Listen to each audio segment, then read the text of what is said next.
Bienvenue à tous sur le stand du CNOA au Salon des maires. Pour ceux qui ne me connaissent pas, je suis Jean-Pierre Lévesque, élu au sein du CROAIF, le Conseil régional des architectes d'Île-de-France. Nous accueillons cet après-midi Pierre Barros, maire de Fos, Pierre Miquel, adjoint en charge de l'urbanisme à la mairie de Houille, Sophie Tolo, directrice du CAUE 92, et Fabien Gantois, président du Conseil régional de l'Ordre des architectes d'Île-de-France. La récente crise sanitaire a mis en lumière la piètre qualité des logements construits ces dernières années. Perte de surface extérieure, diminution des hauteurs. À cela, le Vademecum tente d'apporter une réponse en termes de minimum de confort et d'études préalables, mettant au cœur du dispositif la qualité pour les usagers. Je vous propose donc de commencer cet échange. Vous pourrez bien évidemment à l'issue poser vos questions à nos invités. Alors on va commencer par deux questions à Sophie et Fabien. Pourquoi un document porté conjointement par l'Union régionale des CAUE et le Conseil régional de l'Ordre des architectes d'Île-de-France? Qui commence? Allez, je me lance. Parce qu'on est issus, les CAUE et les ordres régionaux et l'ordre national, on est issus d'une loi commune, la loi de 1977 sur l'architecture. À ce titre-là, on partage les mêmes ambitions d'une création architecturale valorisée et de la qualité des constructions et l'insertion harmonieuse de ces constructions dans le paysage. Nous, ça faisait sens puisque, quelque part, on était à l'articulation de politiques et de rapports nationaux qu'on voyait se succéder les uns après les autres autour de la piètre qualité des logements et le besoin d'agir, et puis d'actions qui étaient menées directement sur le terrain. Donc c'est pour ça qu'on a décidé d'écrire ce document totalement opérationnel ensemble. Oui, nous, l'Union régionale des CAUE Île-de-France que je représente aujourd'hui, on était vraiment convaincus et on est ravis de cette collaboration avec le CROAIF qui va trouver une suite. On en parlera peut-être tout à l'heure. Mais voilà, nous, ce document, c'est un outil vraiment pour interroger la commande de la production du logement privé dans le diffus. Document nécessaire. Qui n'existait pas, en tout cas que nous, CAUE, on porte auprès des collectivités depuis de nombreuses années. D'ailleurs, ce document, finalement, c'est un outil, mais c'est un socle commun qui doit s'incarner, qui doit trouver identité territoriale, et c'est bien dans ce sens-là que l'on a pensé. Trouver identité territoriale, c'est aussi trouver une valeur dans ce projet de production de logements collectifs.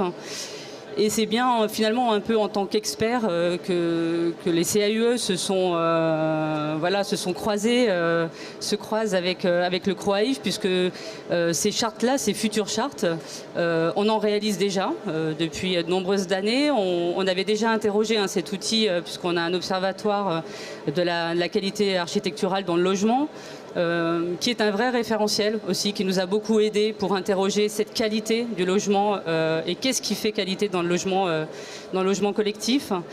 Donc c'est aussi finalement partager une culture commune, ça je pense que c'est très intéressant. On va peut-être pas dérouler tout le Vademecum, on a une belle préface. Oui, parce que ce Vademecum, donc il a été a priori diffusé à l'ensemble des maires de France, mais en quoi consiste-t-il ? Alors, il a été diffusé à l'ensemble des maires d'Île-de-France. Ce Vademecum, on le diffuse, nous, bien sûr, largement, CROAIF, Union régionale. Vous le trouvez sur les sites internet respectifs.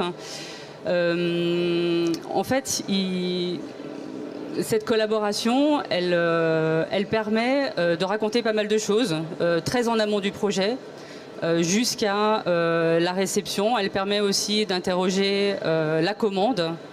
Ça, je pense que c'est quelque chose de très important. Beaucoup de villes n'ont pas de charte dite promoteur, n'ont pas forcément de charte architecturale et paysagère, mais interrogent déjà par la consultation et par le débat architectural, la qualité architecturale. Ça, c'est très important et je pense que c'est le sens collaboratif du CROAIF et de l'Union régionale. Faire débat, lutter contre une banalisation de l'architecture, une uniformisation de nos paysages franciliens, on pourrait dire nationaux, parce que finalement, ce Vademecum, il peut s'incarner à toute échelle, à toute région. On est vraiment sur ce socle commun, sur ces structures qui doivent trouver identité. Et ça, je pense qu'on a encore beaucoup de choses à dire sur ce sujet de débat architectural, en fait, qui fait qualité. Ce Vademecum, en fait, c'est un petit peu une colonne vertébrale pour bâtir une charte. Exactement. Oui, oui. Et c'est le temps d'élaboration des chartes, de ces futures chartes, qui est aussi très intéressant. C'est un vrai outil collaboratif avec les services, avec les élus. C'est des temps de projet. Une charte, on met parfois plus d'1 an à la construire. C'est des moments de dialogue très importants, mais finalement, ces moments de dialogue, on entend, nous, les retrouver dans l'élaboration du projet. C'est des études en amont à valider au préalable. C'est des discussions avec les services urbanisme avant le dépôt d'un permis de construire. C'est interroger le paysage, c'est interroger un ancrage urbain, un aménagement qui est forcément impactant sur une production collective. Donc c'est tout ça qu'on interroge aussi. C'est bien sûr interroger la qualité du logement à proprement dit, mais dans cette idée collective d'une architecture qui est partagée. C'est interroger plus précisément, et là on a une belle préface de Laurent Girometti et de François Leclerc qui nous ont soutenus dans cette démarche. C'est interroger la qualité spatiale du logement, de la cellule logement. Et là on aurait beaucoup de choses à dire. On a repris le rapport Girometti-Leclerc parce que c'est une formidable étude. Mais c'est un constat avant tout, une urgence, un constat d'un logement de plus en plus petit, qui a perdu confort. Et donc on a repris ce référentiel, c'est une base, elle peut être discutée évidemment, puisqu'on parle là aussi de territorialisation de ce document en charte. Donc évidemment, chaque territoire a ses singularités.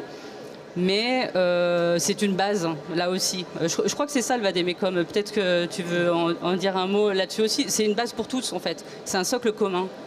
Je dirais c'est un fil d'Ariane pour la qualité du logement contextualisé dans chaque territoire et c'est remettre le logement dans une forme de débat démocratique puisque finalement la qualité du logement elle appartient à la communauté. Et aujourd'hui, on voit qu'il y a une forme de privatisation de la construction de la ville qui se fait de plus en plus à huis clos. Et donc, c'est justement remettre aussi les élus au cœur des processus décisionnels. Et donc, c'est quelque part les armer quand ils ne le sont pas, je dis bien quand ils ne le sont pas, avec ce Vademecum qui est ce fil d'Ariane qui doit conduire à des logements de qualité pour tous. Très bon enchaînement, Fabien. Pierre-Michel, en 2020, le nouveau conseil municipal s'installe et décide de travailler tout à la fois à la révision du PLU et à la mise en place d'une charte. Pourquoi ce choix ? Alors, déjà, je vais présenter un petit peu la commune de Houille, peut-être que tout le monde ne connaît pas. Houille, commune des Yvelines, 32 000 habitants. C'est la porte d'entrée des Yvelines. On est sur le RER A, qui est quand même l'axe la plus chargée d'Europe. On a 25 000 passagers jour à la gare de Houille-Carrière-sur-Seine. Donc, c'est une commune qui est très attractive. On voit arriver les ménages parisiens, les ménages des Hauts-de-Seine qui veulent essayer d'habiter sur la commune. Donc, dès qu'on a été élu, puisqu'on est une nouvelle équipe municipale, on a vu défiler les promoteurs presque toutes les semaines qui venaient nous voir pour proposer de nous accompagner, comme on dit. Et à chaque rendez-vous, on s'apercevait qu'on répétait toujours les mêmes choses. C'est-à-dire, attention, nous, on veut ceci, on ne veut pas ça, pas de pastiche architecturale, par exemple, des constructions du 19e siècle, on veut des constructions avec la transition écologique. On va réfléchir, par exemple, à la 5e façade, aux toitures végétalisées. Bon, et on répétait ça tout le temps. Donc, on a mis en place une révision du PLU, puisqu'on s'est aperçu que le PLU mené par l'ancienne municipalité ne nous convenait pas. On le trouvait excessivement permissif. Et donc, on s'est dit on va à la fois lancer cette révision du PLU et puis, puisqu'on répète toujours les mêmes arguments aux aménageurs, aux porteurs de projets, eh bien on va fixer nous-mêmes une règle du jeu. Donc on a contacté le CAE des Yvelines qui nous a accompagnés sur cette démarche et on a mis en place, pour élaborer la charte, on a mis en place un processus de concertation avec des ateliers, avec 3 collèges, les habitants, les professionnels, les promoteurs qui ont accepté, et les aménageurs, bailleurs qui ont accepté de venir avec nous de discuter, et puis les élus. Donc voilà, 3 collèges, et puis on a bâti ce document qui en fait, comme vous le disiez, est un petit peu la mise en œuvre opérationnelle de ce vade-mecum qui sert un petit peu de guide. Voilà ce que je peux vous dire pour l'instant. D'accord. Et donc, comme vous le disiez, dans cette charte, la concertation tient un rôle assez prépondérant. Est-ce que pour vous, la concertation, c'est la clé de l'acceptabilité des projets et du renouvellement de la ville? Ah, alors l'acceptabilité, c'est compliqué. On s'est rendu compte que sur 1 ou 2 projets dans le centre-ville, on a eu des manifestations de riverains qui étaient contre le fait d'avoir à côté de chez eux un petit immeuble collectif. C'est allé jusqu'à faire donc des manifestations devant la mairie et même des banderoles accrochées aux clôtures pour bien montrer non, avec des slogans que vous connaissez bien, non à la bétonisation. Voilà. Donc on s'est dit, bon, il va falloir qu'on explique, qu'on fasse de la pédagogie. Donc on a mis en place ce processus de concertation, à la fois pour élaborer la charte, comme je le disais, mais aussi on a mis dans notre charte une obligation de présenter les avant-projets, par exemple, à la population, aux gens du quartier, de façon à recueillir déjà des recommandations de gens qui habitent dans le quartier et essayer de faire en sorte que le projet soit le plus acceptable possible. Mais l'acceptabilité, c'est quand même quelque chose de compliqué. Finalement, ce rapport entre un document opposable, le PLU, et la charte qui est plutôt contractuelle, ces chartes, est-ce que c'est pas un petit peu le laboratoire des révisions du PLU? Alors effectivement, on peut le voir comme ça. Ça nous a obligés à nous poser tout un tas de questions sur les formes urbaines, sur la qualité du logement. Vous en parliez, on s'est inspiré nous aussi du rapport Girometti-Leclerc pour faire des recommandations, notamment sur les logements traversants, hein, avec la qualité des matériaux. Les matériaux, vous savez qu'on peut pas les mettre noir sur blanc dans un PLU. Donc là, ça nous a permis, à travers la charte, de faire des recommandations précises sur la qualité des matériaux que nous souhaitions, briques, pierres, bois, etc. Et donc, ça nous a permis de faire de cette concertation quelque chose d'opérant. Et on est en train d'expérimenter. Alors, on est très modeste, hein, on est en train d'expérimenter cette charte. Comme je le disais, avec pragmatisme, et puis on verra si dans 2 ans, 3 ans, on fera une évaluation pour voir s'il faut la retoucher. Alors, Pierre Barros, de votre côté, quels sont les attendus des élus dans les communes de la région en matière d'aide des instances, d'une instance comme les CAUE, l'Ordre des architectes, pour vous aider? Ce vade-mecum, vous l'avez reçu, vous me l'avez dit, vous ne l'avez pas eu le temps de le lire. Voilà. Est-ce que vous pensez que potentiellement ça peut être un outil intéressant pour bâtir l'ébauche d'un contrat au-delà de la réglementation qui, pour ce qui vous concerne, l'instruction est faite ailleurs qu'en mairie, l'instruction de vos permis de construire? Oui, donc Pierre Barros, je suis maire de la ville de Fos, une ville de 10 000 habitants. Je suis aussi vice-président de l'agglomération Racine Pays de France, donc qui est un peu plus stratégique sur le territoire de la région Île-de-France. Moi, je pense que c'est important que déjà ça vienne des architectes, déjà pour commencer. Je trouve que les architectes qui se saisissent des problématiques qui sont portées, comme le rappelait le collègue, tous les jours, on peut avoir des promoteurs, des opérateurs qui viennent nous voir. Pour les très gros projets, souvent, c'est déjà un peu bordé parce qu'on est dans des systèmes de ZAC, on a des architectes coordinateurs, on peut avoir l'appui aussi des SAU et autres. Par contre, sur les petits projets dans le cadre de regroupements parcellaires où des promoteurs achètent 3-4 maisons, font du remembrement et portent une opération qui peut être une anomalie architecturale à l'intérieur d'un quartier particulier, là, il y a un sujet. parce qu'on n'est pas forcément armé, et du coup le maire ou l'adjoint à l'urbanisme se retrouve un peu seul face à des opérateurs qui font leur boulot, hein. Je dirais qu'avec plus ou moins d'insistance, on va rester gentil, et c'est vrai que ce Vademecum ou ce dispositif, enfin je pense qu'il y en a déjà eu, il y en aura d'autres, permet à un moment donné au-delà des questions réglementaires, de proposer une vision qui permet d'accompagner des projets architecturaux peut-être plus intéressants, plus actuels, et de ne pas se retrouver dans une espèce d'entre-deux où souvent ces promoteurs arrivent déjà avec un architecte qui sincèrement se retrouve un peu dans la nasse parce qu'il est souvent dans des promotions privées. Alors très typiquement, souvent, les collectivités sont intéressées pour faire du logement social. Un promoteur privé arrive pour proposer un projet de construction en VFA, avec un conventionnement de la part de l'État pour que ça glisse vers un bailleur social. Déjà là, on est assez borderline par rapport à la loi, mais c'est comme ça. Et on a donc un architecte qui fait un certain travail et forcément doit, dans le cadre du contrat, qui est aussi à questionner malgré tout, est souvent payé à dépôt de permis de construire. Alors, c'est un truc qui intéresse énormément les architectes, sauf que ça met une pression dingue sur tout le monde et la ville subit aussi cette pression.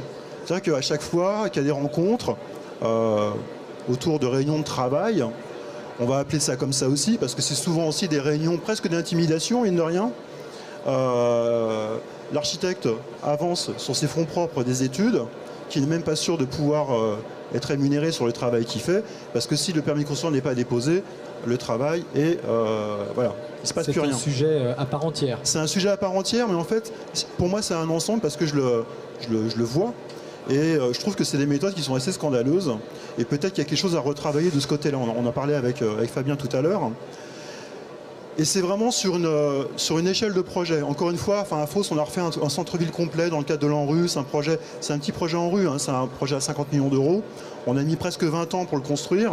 Et on a mis longtemps pour le construire parce qu'en fait, la question du travail avec les habitants, on l'a mis vraiment en amont. C'est vrai qu'on a bossé avec les gens pour récupérer une matière, leur quotidien, leur vie, leur parcours, leur envie, leurs rêves.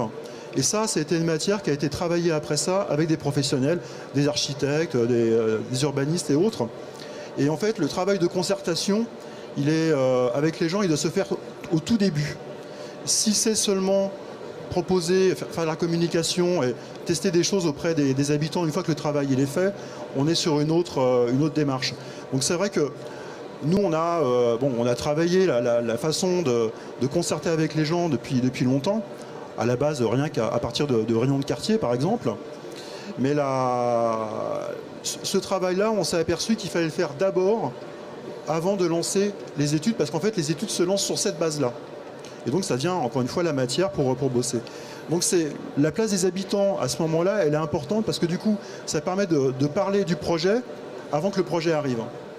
Et de mettre les habitants au cœur d'un dispositif de création où chacun reste à sa place. Je dirais que les habitants sont les habitants, les architectes sont les architectes, les élus doivent prendre des décisions.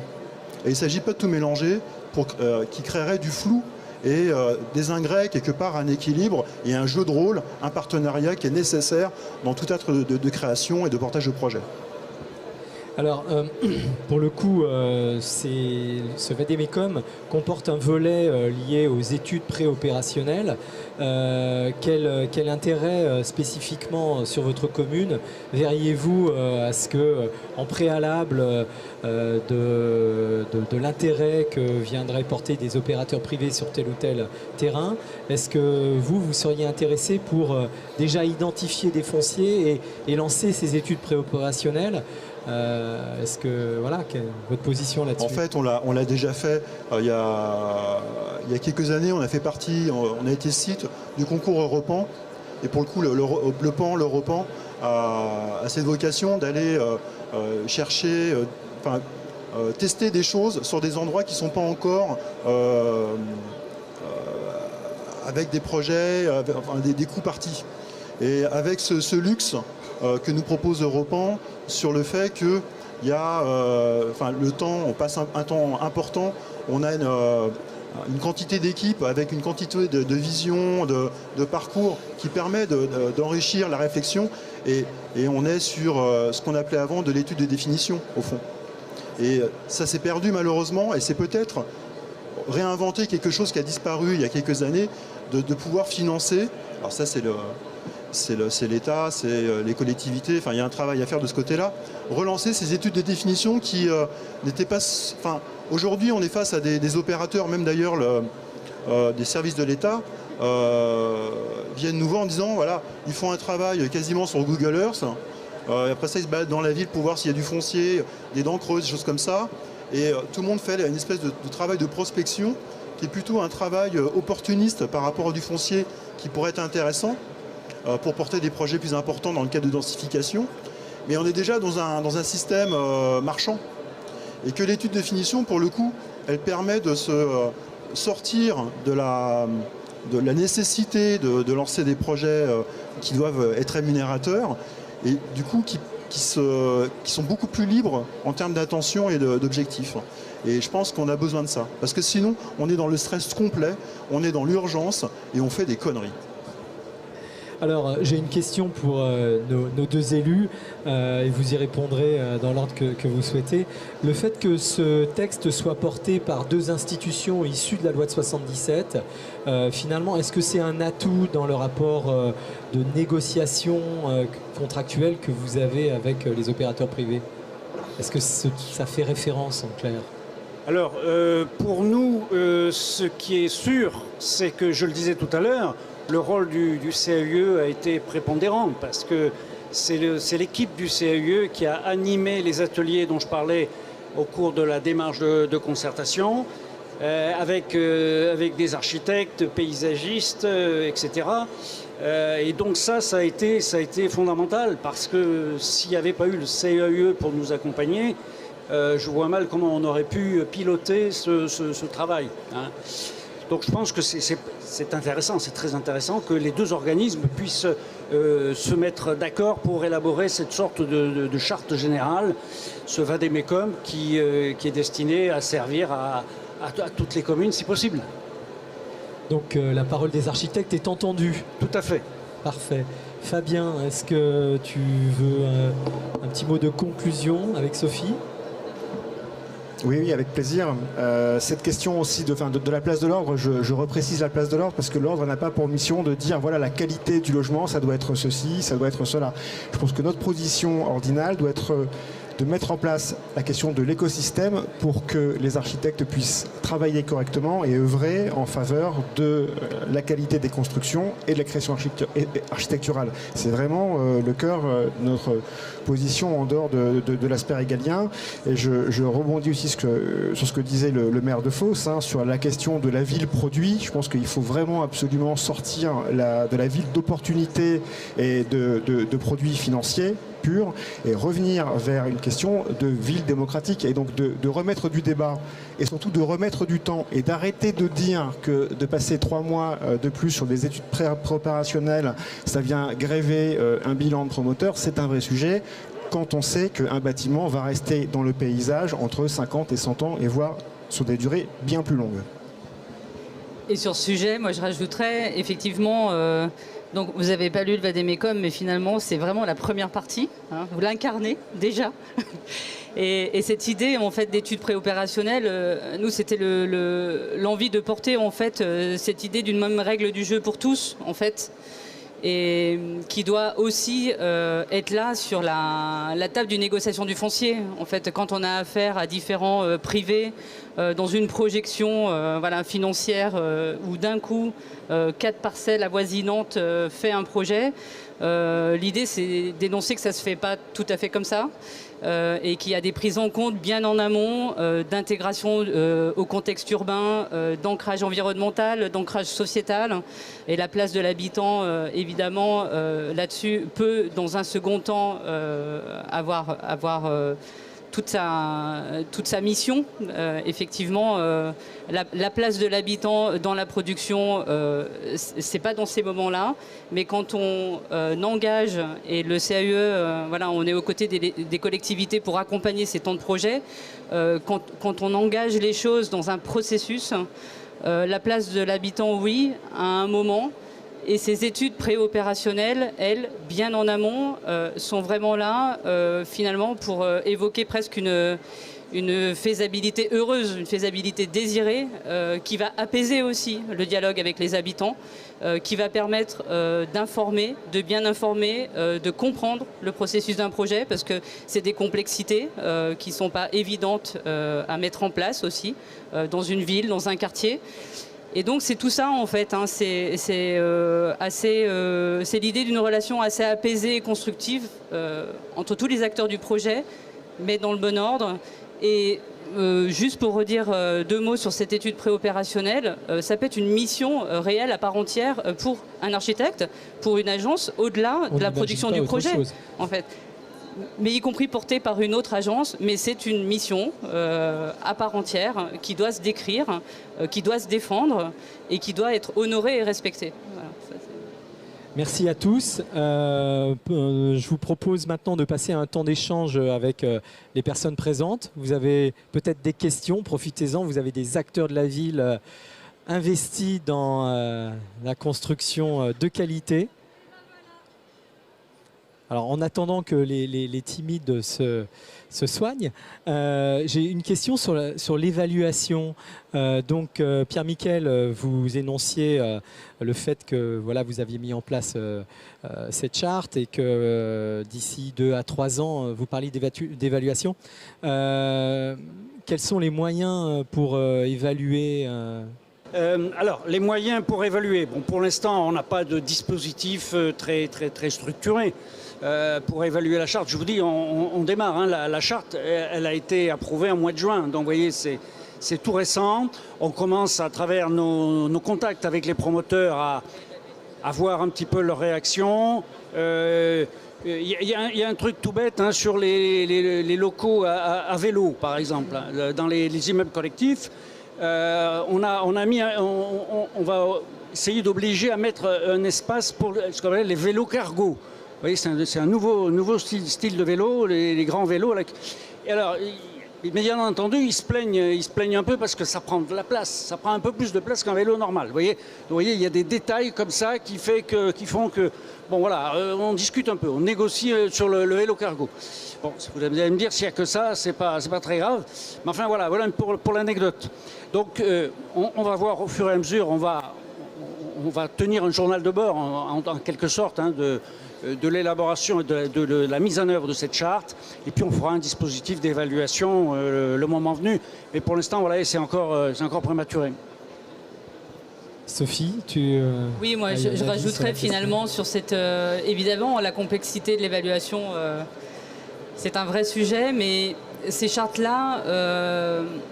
ce Vademecum incarné, donc ces chartes demain, c'est des temps d'élaboration, rien n'est gravé dans le marbre, c'est des temps de réflexion. Souvent c'est des numéros 0, hein, nous on les révise assez régulièrement en compagnie voilà, des maires, des communes, des élus, des services avec qui on les a élaborés. Parce que évidemment c'est le sens aussi de ne rien figer, d'accompagner le réglementaire, de le réinterroger. Effectivement, le réglementaire peut générer de la qualité architecturale. Le temps de projet de la charte souvent réinterroge le réglementaire. Et on est en parallèle en fait un peu constamment. Donc c'est poser les bases à un moment. Avec les services, j'insiste aussi parce que c'est des moments de projet, des moments d'atelier avec des services urbanistes, des services habitat, espaces verts, qui connaissent très bien leur ville, qui ont beaucoup de choses à dire. C'est du savoir-faire. Nous, on l'interroge, on le porte à connaissance pour tous. Et tout ça, c'est vivant en fait. Hein. C'est absolument pas des documents qui sont figés et il faut aussi le voir comme ça. Quoi.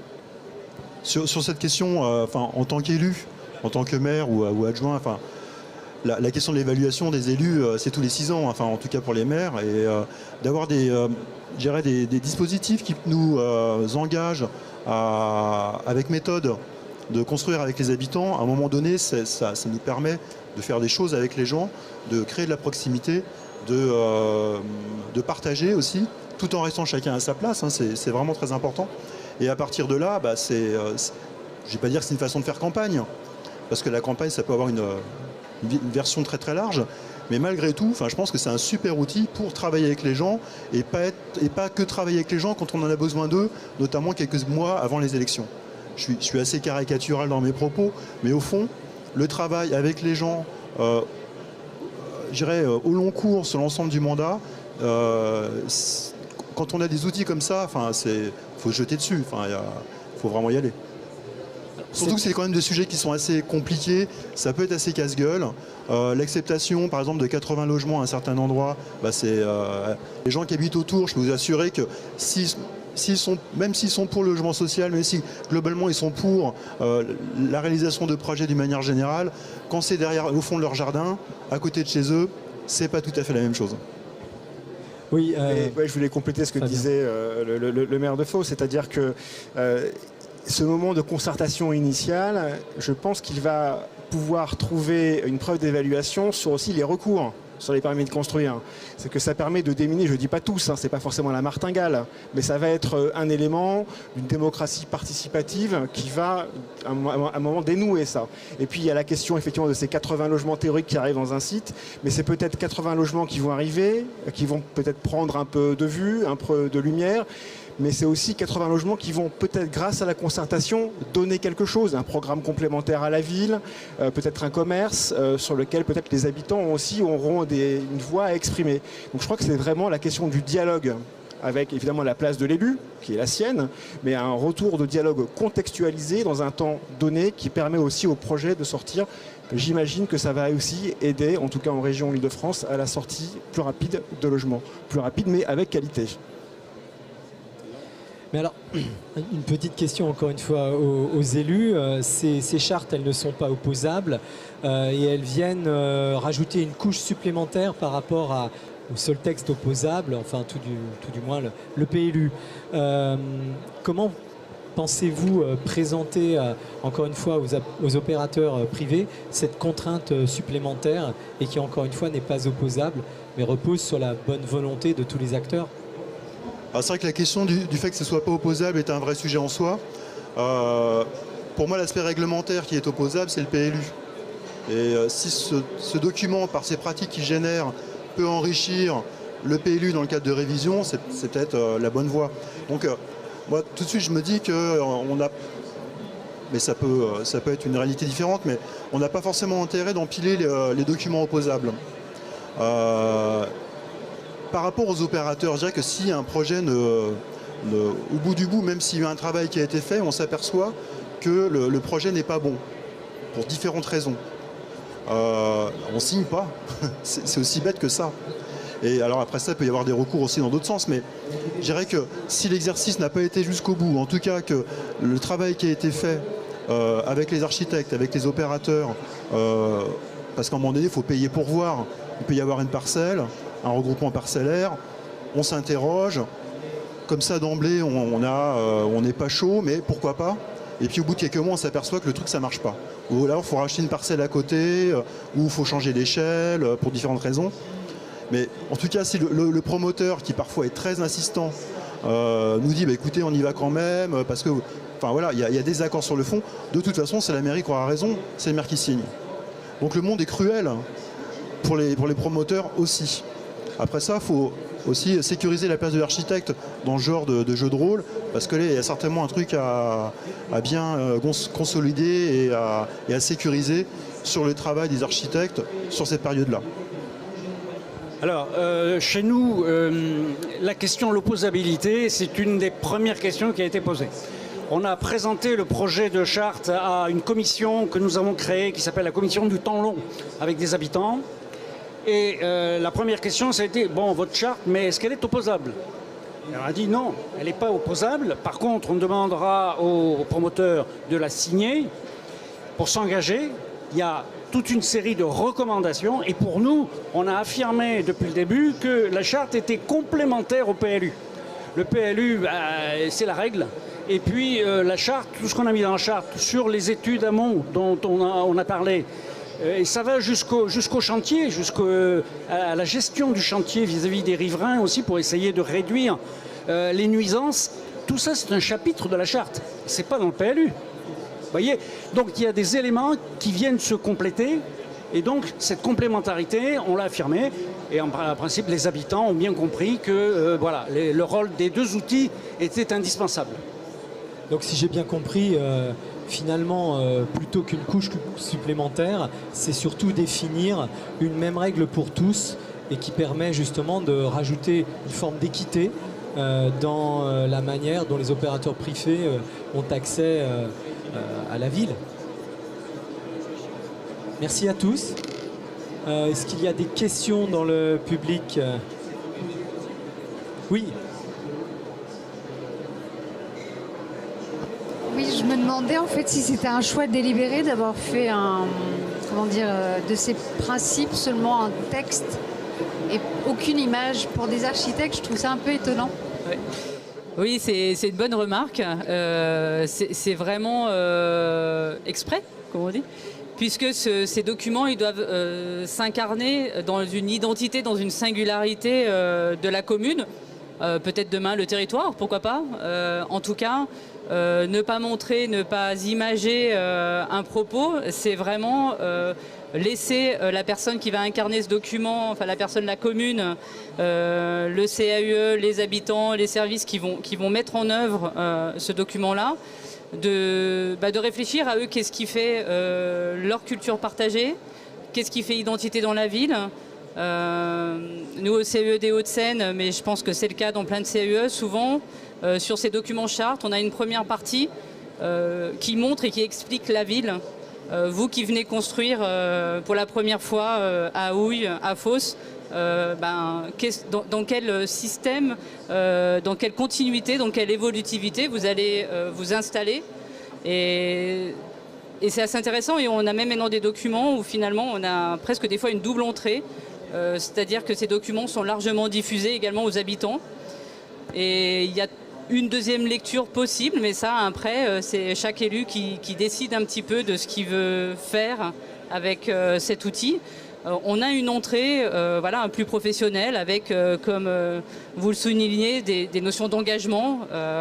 Les promoteurs s'y retrouvent très bien, savent les trouver, savent les lister. Et en général, d'ailleurs, c'est des documents qui sont très très bien reçus. Mais l'idée de ne pas les imager, c'est vraiment ça. C'est une incarnation plus tard, quoi. Ce qui est intéressant, par contre, dans le document, que je viens de parcourir très rapidement, c'est qu'il y a quand même des surfaces. Et la question des surfaces sur la promotion privée, dans le logement social, on est encore à peu près sécure, parce qu'il y a des normes particulières pour le logement social, mais il y a des surfaces minimum là-dedans. Et pour le coup, c'est pas si mal de les rappeler, parce qu'en effet, il y a un danger de ce côté-là. Et c'est sûr que la question de la marge, sur l'équilibre d'une opération, mais la question de la marge pour les opérateurs, c'est quand même un vrai sujet. Et la marge, ça se gratte. Et ça se gratte sur plein de choses. Pour l'architecte, c'est l'architecture. Pour le coût de construction, c'est les surfaces. Et que de ce côté-là, il y a un combat à mener parce qu'il y a urgence de se retrouver avec des logements qui perdent en qualité. Alors la qualité architecturale, c'est au-delà des surfaces, évidemment. Mais quand même, la surface, c'est pas rien. Et donc rien que de rappeler ça, ça permet de poser les choses d'une manière assez claire face à des partenaires qui sont capables d'aller récupérer un peu de marge sur des choses qui logiquement sont de l'ordre de la qualité et au-delà de la qualité architecturale, la qualité des matériaux, la qualité de l'exposition, voilà. Dans les années 80, un architecte disait un beau logement, c'est avant tout un grand logement. Ça reste toujours vrai.